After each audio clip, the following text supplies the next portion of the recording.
Russia says longer-range U.S. missiles for Kyiv would cross red line. Here's a summary of the article. Moscow, September 15. Russia's foreign ministry said on Thursday that if the United States decided to supply Kyiv with longer-range missiles, it would cross a red line and become a party to the conflict.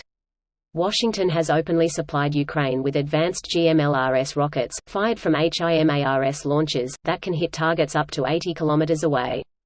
If Washington decides to supply longer-range missiles to Kyiv, then it will be crossing a red line, and will become a direct party to the conflict, Zakharova said. U.S. officials say Ukraine has promised not to use U.S. rockets to strike Russia itself. Ukraine has requested and received large quantities of weapons from the United States and other Western allies to help it resist the Russian armed forces that were sent into Ukraine in February.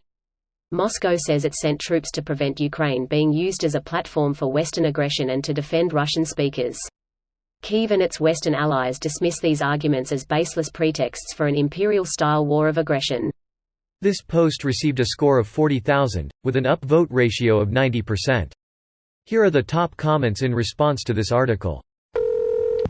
So anyway, we shipped the missiles. It's not a missile strike, it's a special rocket delivery operation. We heard Russia was running out of guided missiles, so we sent them some of ours. Best response. Would that crossed line just so happen to be an internationally recognized border? More than that. That border was guaranteed by the Russian Federation. It's hard to overstate the damage Russia has done to its international reputation. They've shown themselves to be completely untrustworthy in any and all aspects, and this damage isn't something that will go away when Putin does. Russia is burned for decades to come. Not just that. The West at least was generally aware Russia couldn't be trusted, but it still believed in the overwhelming might of the Russian army.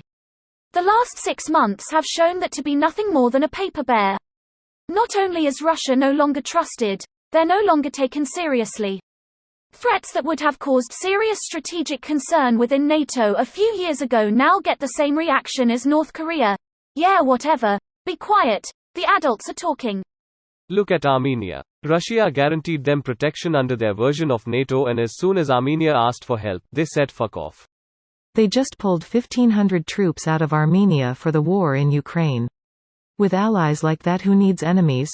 An alliance with America has just become much more attractive as we're seeing Russia tiptoeing to avoid accidentally stepping over the Polish border and triggering American Armageddon getting unleashed all over Moscow. Russia's natural gas cutoff is leading to an energy crisis in Europe, who are now looking to buy their natural gas from someone else. So they're paying out the nose to the world's largest natural gas producer, which is the United States of America.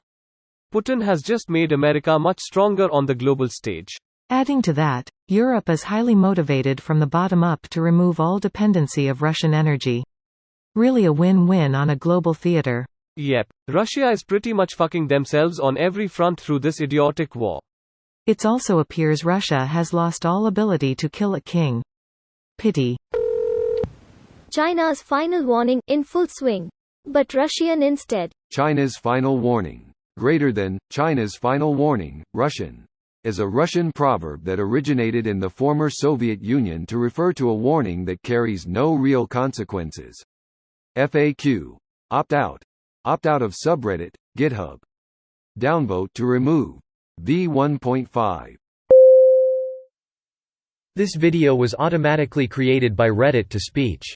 The article and comments in this video were selected from Reddit according to their upvotes, and any paraphrasing was performed by smmry.com, without any human intervention.